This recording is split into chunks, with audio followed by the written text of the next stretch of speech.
Thank you for tuning in to the Coach Cardoso Show. What have you? I know you moved from Boston. I've been to New York maybe twice in my life. You've Yeah, only been to New York even when twice? I used to go clubbing, I believe there's 20 people around for me. Oh, oops! So I touched the mic. Sorry. yeah. So, what's one of the biggest things? Because you left Boston, and I know you might not be the biggest fan of Boston. That's putting it lightly. Yeah, well, Yeah, just yeah, we'll keep it lightly. We want yeah. people to listen to this from Boston. We Right, don't, exactly. Yeah. yeah. So, what is difference in New York that's helped you transition and grow that you couldn't get in Boston, like surrounding cast That's a long or list. But I will say this. So I moved to New York in the 90s. Mhm. The world's a different place now. I will say that.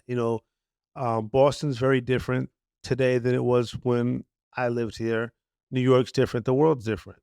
I think that the world is not as broad and distant as it was in the 90s Mhm. because of the internet. The world's a smaller place, not geographically, of Yeah. course, but socially, the world is a smaller place. So things are different, right? But when I was coming up, first of all, let's just start with the fact that I was a black man Mhm.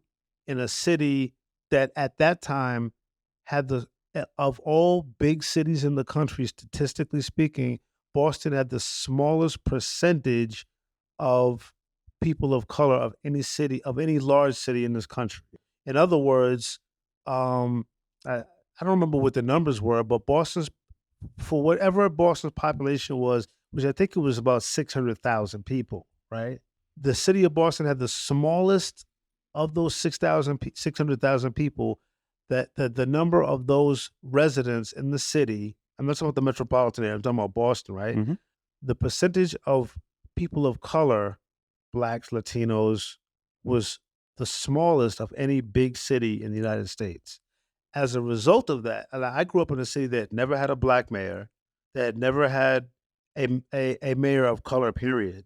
Every mayor that historically Boston has ever had at that point had been Catholic, white, and had been Catholic, Irish, and male, Mhm. right? So politically, the city of Boston was crippled. Well, Black Boston was crippled, I should say. And that wasn't something that I saw that was going to change, right? And I didn't Mhm. want to live in a city. I didn't want to continue to live in a city. I mean, I lived in Roxbury, right? Well, Roxbury is a black neighborhood, but a black neighborhood in a very white city, Mhm. and that's not conducive to, or at least yeah, I didn't feel that it was conducive to me being able to experience black greatness, Mhm. right? Because I felt like black people in Boston always had a ceiling.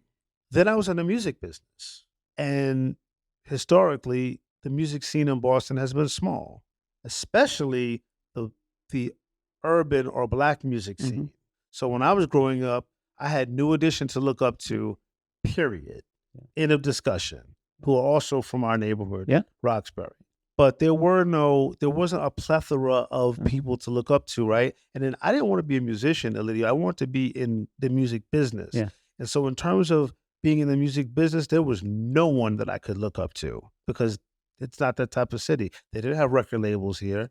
Um, I did take a job at WILD. That was I remember that station. Yeah. a radio station that Okay. that was on AM, Mhm. the AM dial, and only stayed on when the sun was up. Yeah. Think about the summer, I mean, the Mhm. wintertime, like, they Mhm. was off by 4 o'clock in the evening, Mhm. right? Um, my boss, I got an internship there, my boss was white, Yeah. and she was the music director. So it was her job to determine what music would be played at a black station, and she's Mhm. white. Okay, Mhm. whatever. Mhm. Right. She was good at it, Yeah. but still, like, Yeah. no. Yeah. Um, so a lot of times you'd have people from the record labels in New York City would come up to the radio station, to WILD where I worked. They would bring their artists, Tony Braxton, TLC, Keith Sweat, The Boys, a lot of artists that they would bring up, right? And when the artists were doing their interviews, their promotion representatives would be sitting in the lobby, usually just twiddling their thumbs and whatever. And I would always be like, "Hey, what do you do?" And she would, they would tell me, the promotion reps from New York, "Well, this is my job." And I got fascinated with the jobs that they were doing, right? So while they would be sitting there basically doing nothing because the clients that they were representing would be in there, getting interviewed and having their music played, I would bug them and pester them and ask them, "Hey, well, what's this? What aspect of your job?" Had 1,000 questions. finally, um, one particular representative from Arista Records named Kim Ferguson said, "You know what? Do you want a job?" I said, "Doing what?" She said, "Yeah, when I come up to Boston, I want you to come with me when I go to the record stores and, figure out how many records were sold and blah, blah, blah." I was like, "Yeah, absolutely." One thing led to another. And I got a job, and that was it. Like, that was my out. Well, that was in the early 90s. I didn't actually move to 96. But it was at that point where I had at least a long-term vision that I was gonna be leaving at some point. You know what I mean? And then, I mean, New York's energy is unmatched. I know here in Boston, I grew up here. I left when I was Mhm. 24. I know the ins and outs, and I know that a lot of people in Boston, especially when I was coming up, would often compare Boston to New York. I'm like, New York is an international city. It's the largest city in the country. 8 million people live there. Stop it. You cannot compare Mhm. 600,000 people to 8 million. You just Mhm. can't. You know what I mean? Like it just doesn't make it. New York compares itself to London and Tokyo and Paris. It doesn't Mhm. compare itself to Boston's and Houston's and Miami's. You know what I mean? So I always wanted to be, where all the energy was. I want to be where all of so the music business was there. I was always into architecture. So I wanted to be in the city that had the tallest buildings. The John Hancock building in Boston has 60 floors. That's the Mhm. tallest building in New England. Yeah. The tallest building at the time was the Twin Towers at 110 stories. So I wanted to be there. The bridges, the subway system. I wanted to be, everything's bigger in New York, and that's where I wanted to be. As I grew older into the mid 90s, I kind of began to feel like I was a big fish in a little pond. And when you're a big fish in a little pond, two things can happen. You can become very, very comfortable and complacent, or you can be uncomfortable and feel like you need more space to grow. I was the latter. Mhm. I needed a bigger pond. In this country, New York is the biggest pond. So Mm. that's where I chose to swim. Now you guys know why I had him on the show. Listen to Why? that last sentence there. That Why? was awesome. That last Oh, well, sentence, thank you. like, yeah. Thank you. No, Thank you. everything he's saying is great. Wow. I really appreciate you being on. Thank you, Yeah. boss. What Appreciate you. one thing I did forget to talk about. Not there's a lot of things because so I have to like kind of space which Mhm. you talked about how you got into the music industry. You Uh-huh. had produced or had some group that you was working with. I saw that in your. See the face? Am I, The face is going again. Yeah, so yeah. while I was living in Boston, prior to moving to Hmm. New York City in '96, I used to manage a lot of different Yeah. recording artists, right? Boston may be small, but there was no, small amount of talent, Hmm. okay? So, you and I are from the same neighborhood. Hmm. In the '90s, everybody could sing, everybody could dance, everybody could do something musically, right? And I managed a lot of different artists, rappers, singers, and I tried so hard. My job as their manager was basically to get them record deals in New York City, primarily, so that they could continue their career, blah, blah, blah, blah. And there's no one city in the country that has more talented people than the other. Talent is something that musical talent I'm referring to specifically that's not owned by New York or Atlanta or LA, Mm. you know. And my job was to mold them, get them ready for the music industry. Because I worked in New York, even though I lived here, I worked out of New York offices. I got to meet a lot of people. I got a lot to meet. I got a lot. I was able to meet a lot of the big players in New York City, right? Because I would go there a lot. So I would come back with that knowledge and share it with my artists. Look, this is what they're going to ask you. This is what you're going to be, stuff that they couldn't learn in Dorchester at the Strand Mhm. Theater. Mhm. I would teach them and say, look, this is when you get there with the big dogs in New York, this is what they're going to expect of you. So as many accolades as you may get, at the Lee School or at the Strand Theater or at the Matterhorn, that's not going to mean anything when you get to the Apollo. So you Mhm. need to be prepared for, the real side of the game. And it was frustrating because it's one thing to have talent, but discipline is something entirely different. Mhm. And the majority of my clients were young, black, from our neighborhood. Mhm. So they didn't have a lot of experiences outside of that circle, right? And they certainly didn't have the discipline that it took to get into the business because they were kids. Mhm. And then a lot of them had never been outside of Boston in their lives. And so if you've never been outside of Boston, you tend to be very localized in your thinking, and you can't do that when you're getting ready to get in a business where you're going to be going to London and Paris and blah, blah, blah. You know what I mean? You have to have a global view of things, and I always did, even from a young age, because I traveled a lot, right?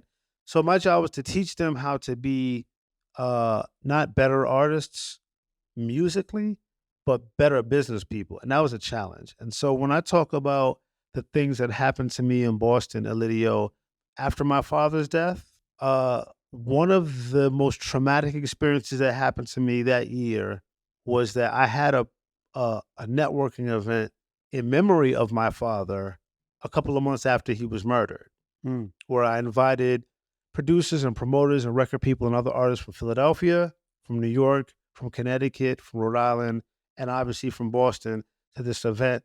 And some artists that I worked with prior to that, having that event, whose contracts I had to cut because they were bringing guns to shows and stuff like that. They actually came to that event uninvited and shot up my party. Wow.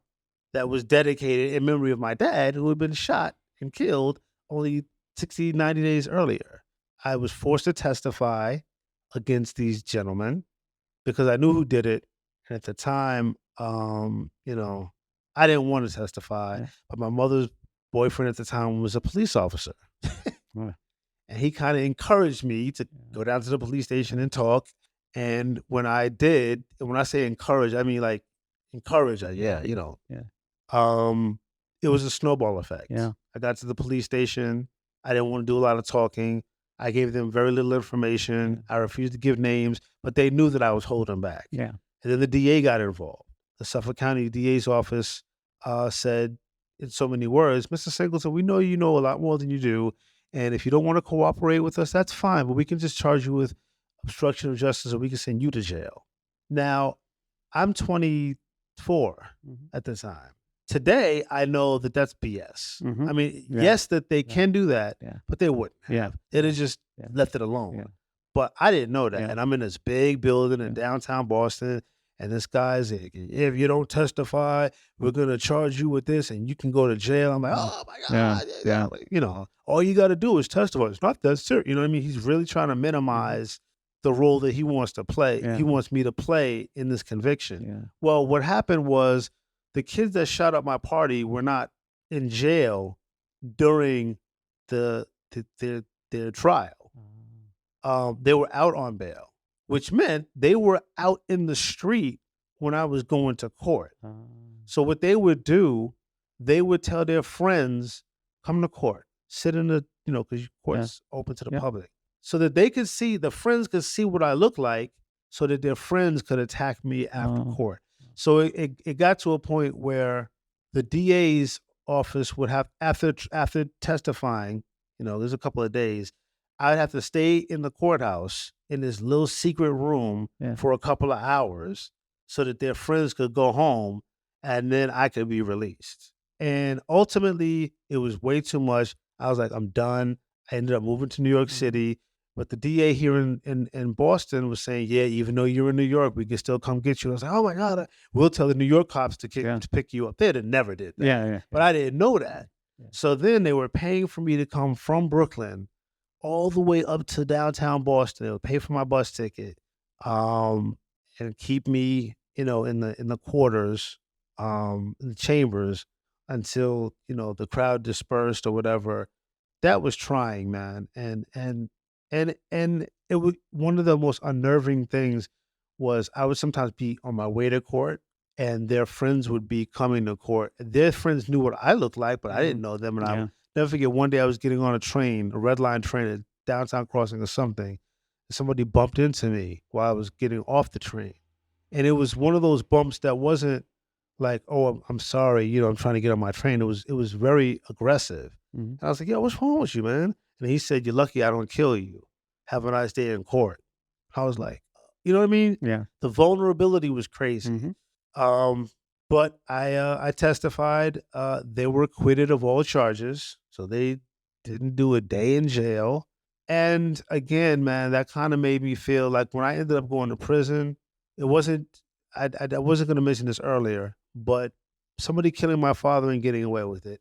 Somebody shooting up a party of mine and getting away with it. And then I get to go to prison for identity theft. Yeah. Ironically, or maybe not so much, the main person that shot up my party in 1996, he ended up getting murdered here in Boston on his way to his own record release party several years later. Big life changes in, Yeah. big changes in life. But I mean, I still, regardless that, you were pushed out your comfort zone, I give you all the credit in the world for moving to another state and starting your whole new life over. Not new life, you're continuing Yeah. part of it. That's something to commend yourself over. Thank you. Very good. It was an adjustment, man. Like, cause most of us, we move out of when we move out of our parents' homes, right? Wherever our first residence is Mhm. after that is usually in the same city they were born in or Mhm. grew up in or something. You know what I mean? Bro, I moved from Roxbury to Brooklyn. Mhm. Very different. Very different, And this is where I started my adult life. You know what I mean? Like, this is where I realized, oh, if I don't pay rent, I'm gonna get kicked out. Mhm. Oh, if if I don't have enough money to go to the laundromat, I won't have clean clothes. Like, Yeah. those lessons were Yeah. were my first lessons in Brooklyn. Yeah. 2 million people live in Brooklyn. I'm not exaggerating. 2.5 million people live in the borough of Brooklyn alone. So this is where I'm learning adulting. I was raised in Boston, but I became an adult in New York. Mm. And a lot of those lessons were hard lessons. I didn't know that if you don't complain about not having heat, you know what I mean? Yeah. Yeah. These are things I Yeah. don't think about because I'm at home in my Yeah. mother's house, Yeah. like you said, I might not have liked Boston, but it was my comfort zone, Mhm. specifically my mother's home. Yeah. I know that when she comes home from work, there's going to be food. Mhm. If I don't lift a finger, there's going to be food. I'm Yeah. going to get, my mother spoiled me. She's going to buy me clothes. There's going to be money in my pocket. Maybe not a lot, but I'm Mhm. going to, you know what I mean? But when I moved to New York City, I realized, oh, nobody's taking care of me. Mhm. So, that was a big change to go from my mother's house in Roxbury to renting a room in Bushwick, Brooklyn, Mhm. which was not a nice neighborhood. Do you feel like if you, let's say in hindsight, if you never went to New York, your life would just be, let me call it less? I don't know how to, or you would have less accomplishments because that forced you to out your comfort zone and force you to kind of grow up and be more resilient to life. Let's be clear. I was moving to New York. That was, Yeah. as much as I disliked Boston Yeah. and as much as I had this glamorous adoration for New York City, it was going to happen. Now, would it necessarily have happened in 96? No, probably not. Because in 94, my mentor who lived in Harlem at the time was saying, hey, man, my roommate just moved out. I got an extra room. I need you to come down. We could be roommates. You said you've always wanted to live here. Here's your chance. This was 2 years before I moved. Mhm. And I was like, oh, okay, yeah, that sounds great. But what about a job? He's like, oh, you'll get a job when you get it. You'll be fine. I was like, yeah, but what if I don't? He's like, no, no, you'll have a job. You'll be fine. And I was like, so what do I do? He's like, you just say that you're going to come down and I put you on a lease and you're fine. I was like, I'm going to do it. He was like, all right, well, just make sure because I need to get my paperwork straightened out. Otherwise, I'm going to lose this apartment. Mhm. It's like, all right, yeah, don't worry about it. Well, I didn't move until 96. So he lost his apartment Mhm. because I didn't follow through with my soft promise to move. Mhm. Um, Everything's in timing though, Everything's in too. time, So, but when I finally did move, and I remember I came back to visit, I spoke to one of my friends that I went to middle school with, and I remember I was like, yeah, she's like, wow, you really moved to New York? That's great. I said, yeah, I think I've been wanting to move since I was in high school. She's like, when we were in 7th grade, Keri, you were saying that you were going to move to New York. In fact, when I lived in Roxbury, I actually had a model of New York City in my tiny closet that was there for 10 years until I moved. So every morning when I woke up to go to tech, Mhm. it was there, the Empire State Building. I built it with Legos and it had a train and everything. And then on my walls, there was pictures of my favorite artists, Janet Jackson, New Mhm. Edition. And there were also pictures of the Empire State Building and the World Trade Center. So today they call that a storyboard, right? Where the empire No, when you put something on the wall and you decide that these are gonna help vision you board? vision board, Yeah. yeah, Yeah. vision board. Yeah. That was my vision board. My room was my vision board. So there's no realistic would I have ever not moved. No, that Yeah. was gonna Yeah. happen. It was just a matter of when. How old were you when you imagined the group? When you first started imagining it? The first there was a lot of groups. The first Yeah. one, I was 1991, so I Okay. was 20, 19. 19. Yeah. Yeah. Wow. Yeah. I was 19 years old. 4 kids from Roxbury Yeah. called Smoothed Out. They were a dance group. Um, and I used to take them everywhere, man, from Lynn to Braintree to everywhere all over Boston. And I was like Joe Jackson, but not, not in the sense of him being like harsh and all that. Yeah. But I was like their manager, their mentor, their big brother. One of them they all still live in Boston, I believe. One of them is actually doing production here. He is his own artist, so he's doing pretty well. But yeah, I was 19 years old, um, taking them on the MBTA to Lynn and Swampscott, or wherever there was a show. Mhm. I was dragging them on the T buses. It was cool. It was just all of those experiences were building blocks. Mhm. Um, so if the shooting at the party hadn't happened, if my father hadn't been murdered, I think my dog was also my dog died in '96, and I had that dog for 10 years. So that was bad. Mhm. If all of those things hadn't happened, would I have moved in 1996? Maybe not, but eventually, definitely, I would have made the leap. I just wasn't comfortable Yeah. in a small pond. Yeah. Just swim in an ocean. Yeah. I got you. Yeah. So now that the radio show is moved on, Mhm. you mentioned something about hosting a TV show, Yes. I think. So you want to tell me a little about that?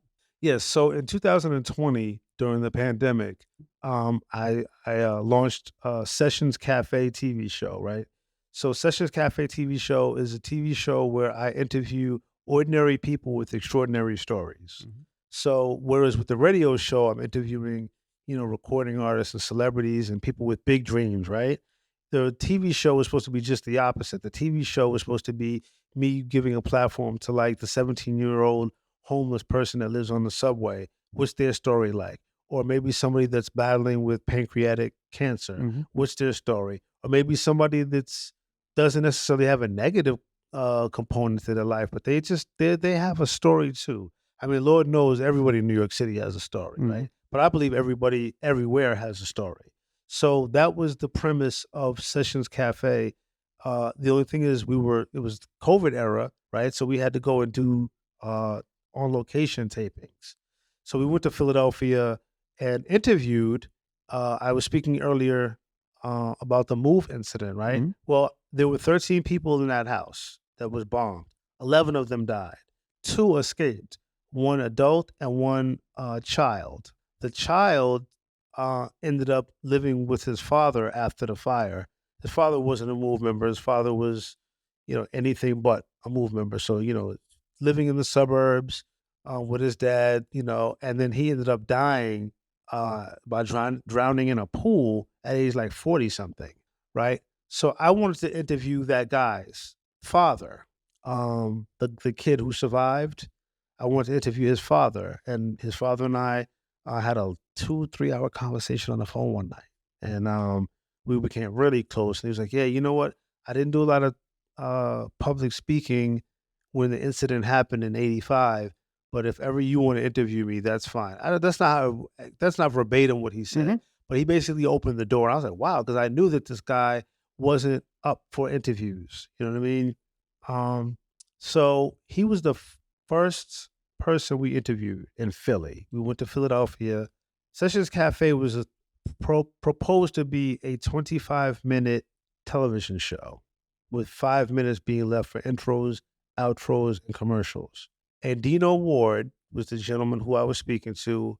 We interviewed him for an hour, and I did tell my camera crew, don't shut those cameras off. Let him talk. Don't interrupt him. Leave him alone. Stop, because they would do cuts and, Mhm. with their hands to say, like, don't do that. Let him talk. This man is giving us information. Just let him talk. Leave him alone. Oh, you need to talk to my producer then. So, so You leave your sister alone. But we ended up just, making it a two-part episode, right?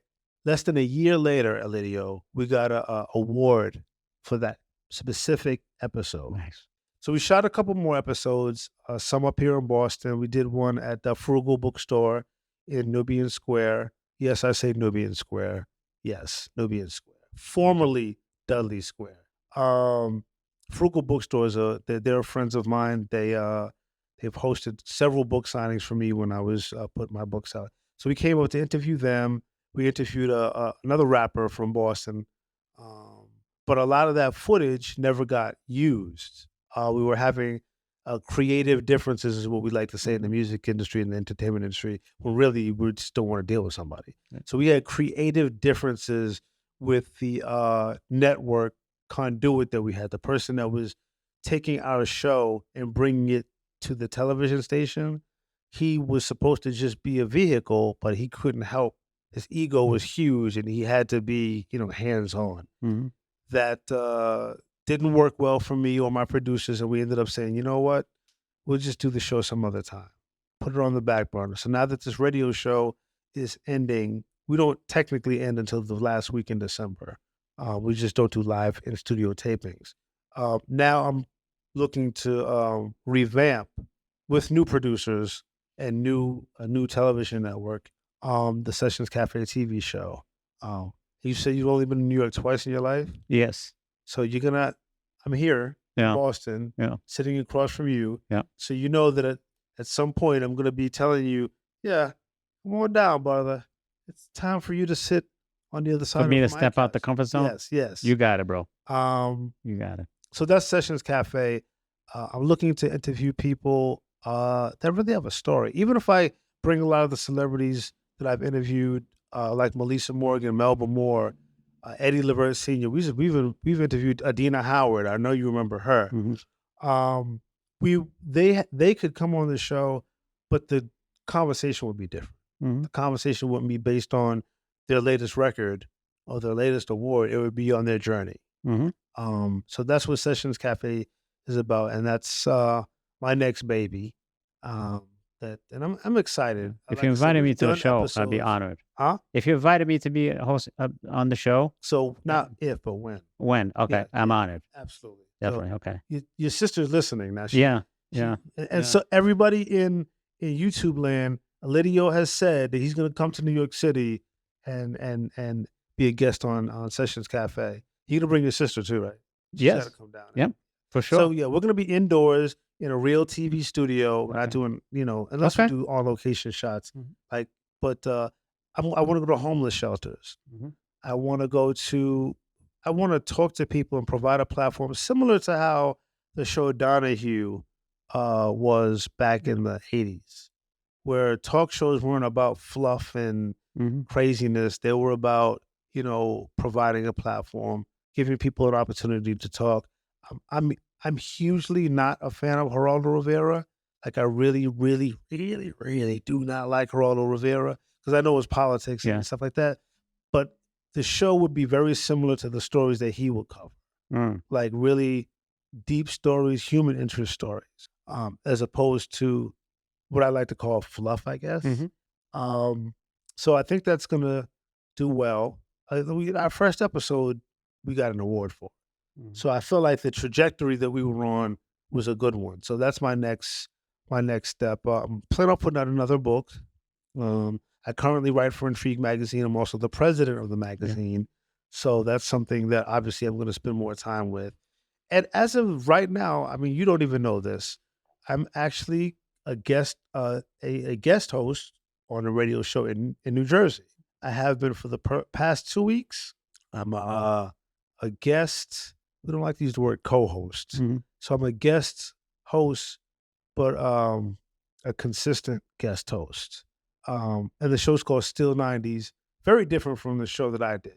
It focuses on 90s music, but mostly 90s hip hop. And it does a lot more about a lot more trending topics. My show wasn't like that. I'd interview somebody, 15 minutes, you're out, we're playing music. It was more a music geared show, the Keri's Corner radio show. Whereas Still 90s is almost exclusively talking. So we've been talking about the trending topics of the day, Diddy and Cassie's Fiasco, The Suit. We've been talking about, um, where a lot of 90s artists are today. So I'm actually currently back on the air, but I'm just as a guest host. And which is cool. I mean, keeps me relevant in this Mhm. industry. We're supposed to stay relevant. So I figured, you know what, let me just do this show. It'll be fun. I don't have to do any planning. I can, like I did with my show all these years. I don't have to do the planning, the booking. I can just come in, say what I want, and go home. Nice, nice. So, Maybe thinking, I don't want to, this is not a commitment yet, but I'm no, thinking of starting my book, The Creation of Coach Cardoso. that's dope. I think, But what is a commitment is you coming to New York to be interviewed on my show, right? yes, Just check. yes, Just, that's a commitment. okay, see? Definitely. Okay. Okay. And now I have to stick through it anyways. Yeah, see? Yeah. Probably a good thing for me anyways. Push me out of Not my no comfort problem. It'd be zone. a great thing for you. Yeah. Yeah. Okay. Awesome.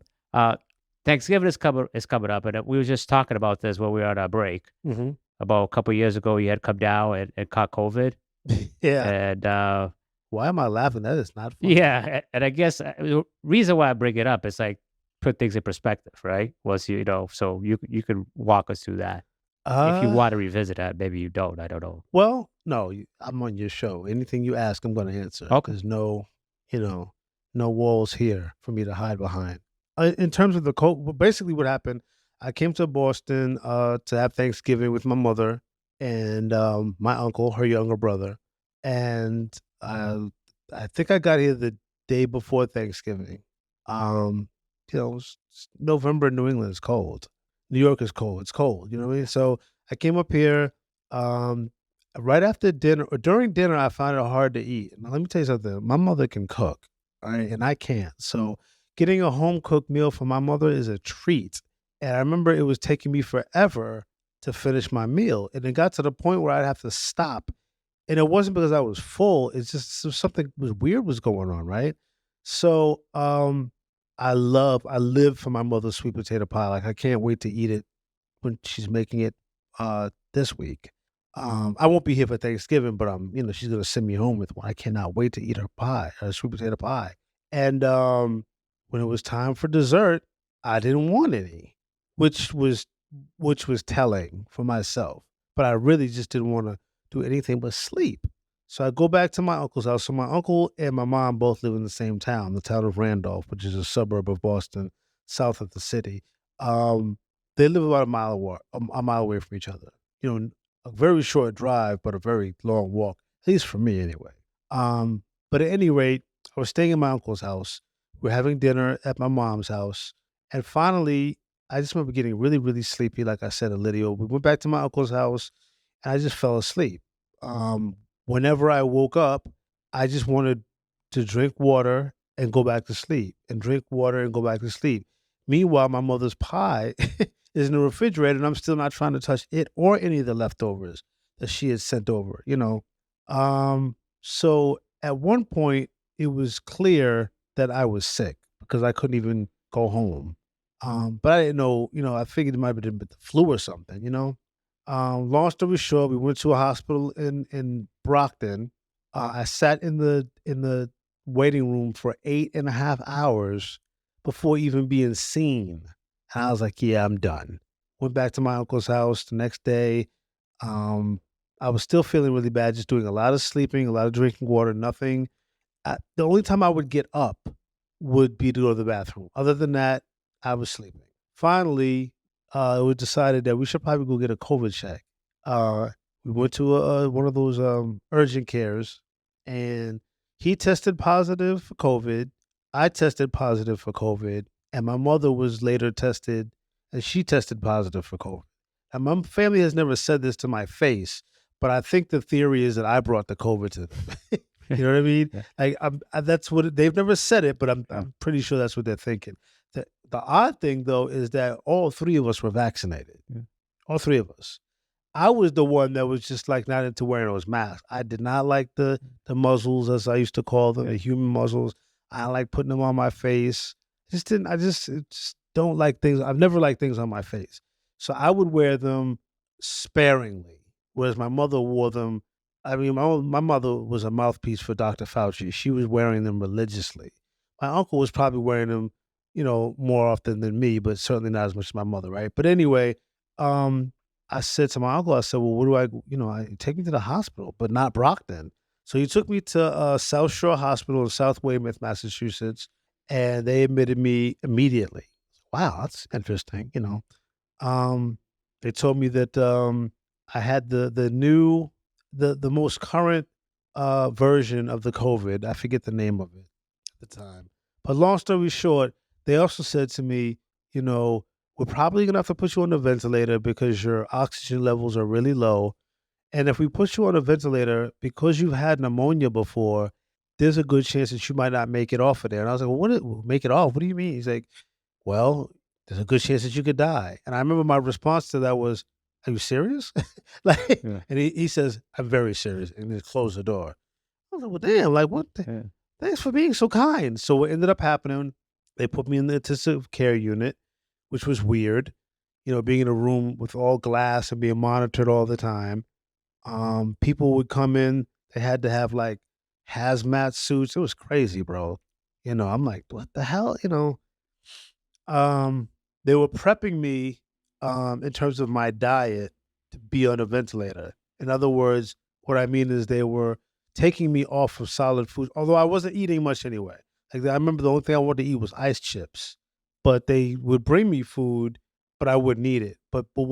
So by now they're taking me off of it anyway. Like, you better eat now because, you can't eat, you get on a ventilator.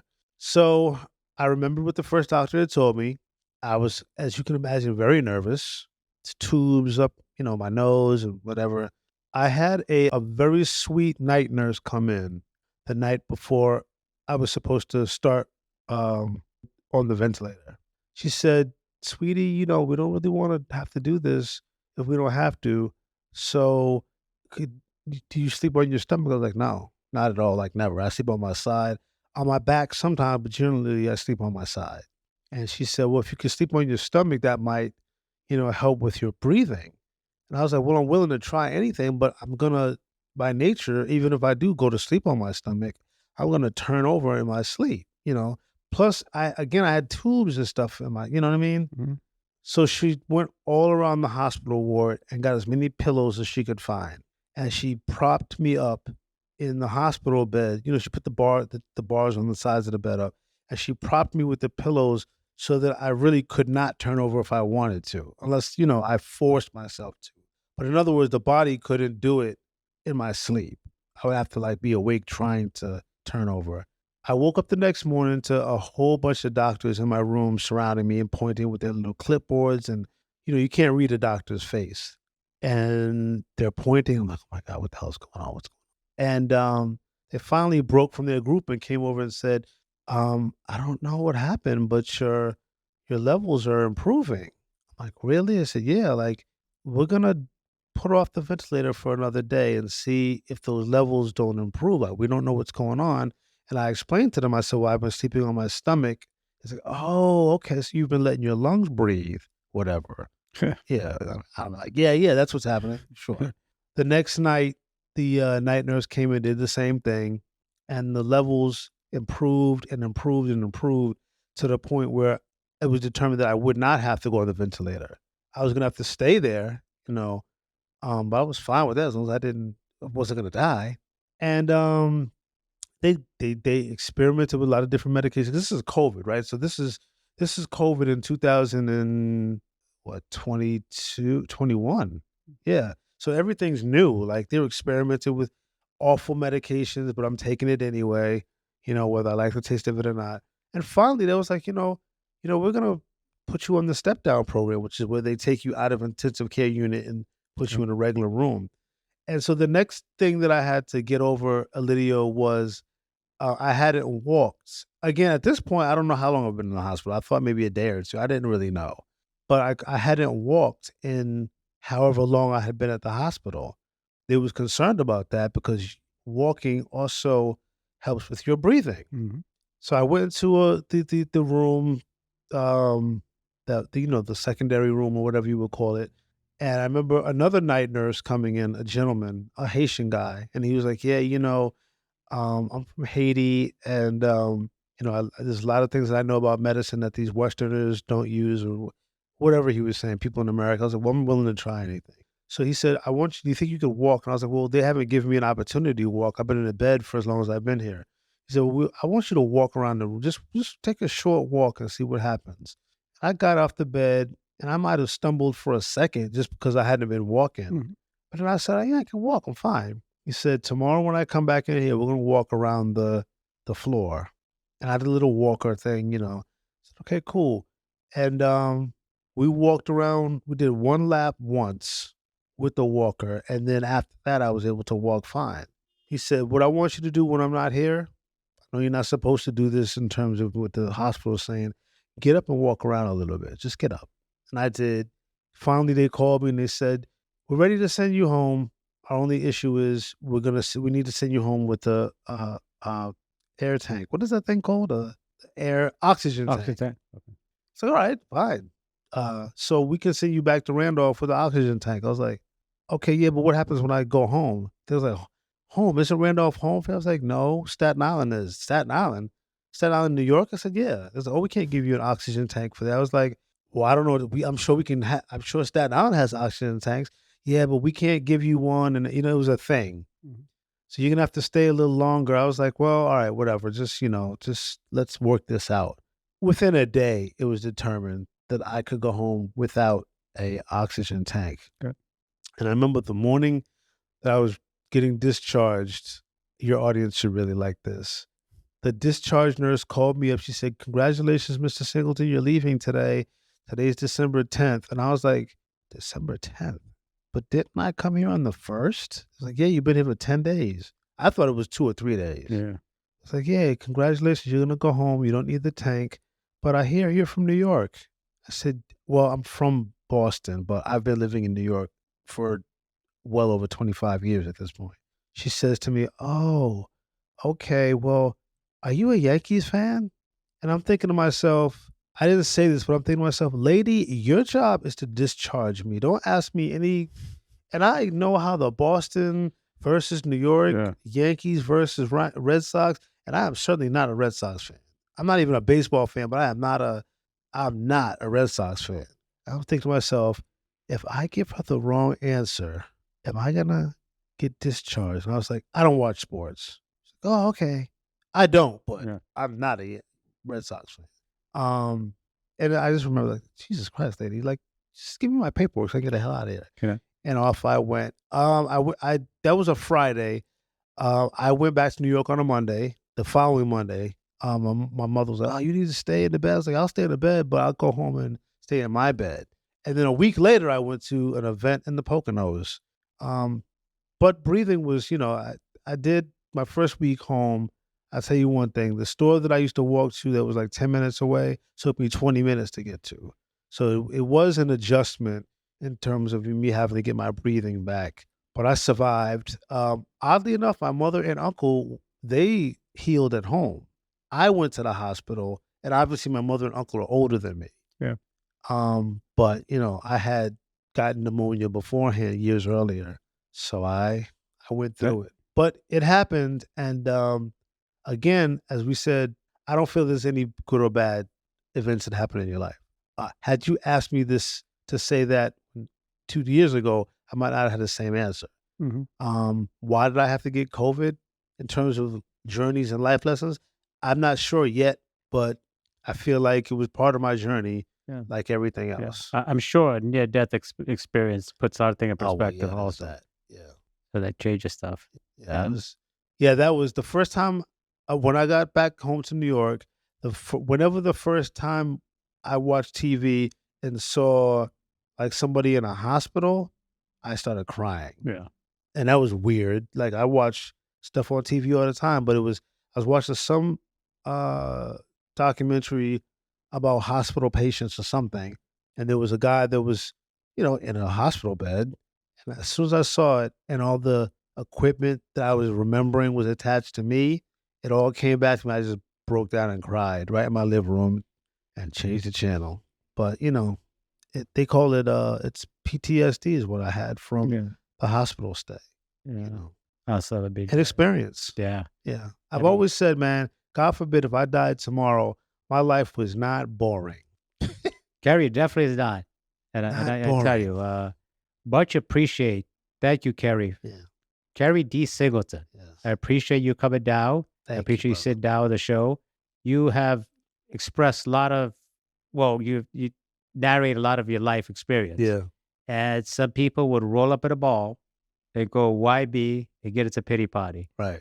Not you. Right. You did address stuff that's injustice, which is we all know. Mm-hmm. But you're working on yourself. You're working Right. on getting better, and you've done a lot from Arthur too. I mean, I could, the future's going to bring you some more promising things. I appreciate that. All right. Brother. I think that, like I said before, man, all the things that I've gone through, all the things that we go through are, again, not just life lessons for ourselves, but they're life lessons for other people.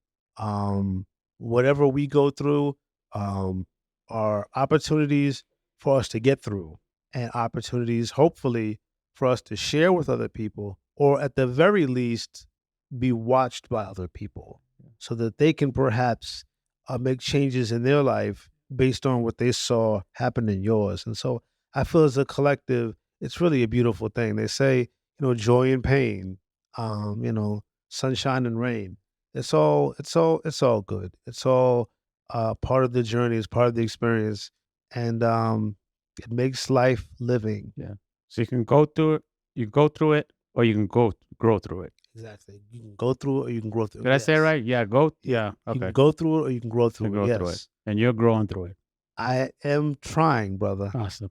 Thank you. Keri D. Singleton. Can't wait to have you back on the show. I guess after I go to your show first, because Yes. that's the commitment we made. Yeah. And then we'll take it from there. Absolutely. Thanks again, Keri. Appreciate it. Thank you for having Thank me, you. ILIDIO. Appreciate it. Great to be on the Coach Cardoso show. Thank you. Appreciate it. See you guys next time on the Coach Cardoso show. I'm holding the mic again.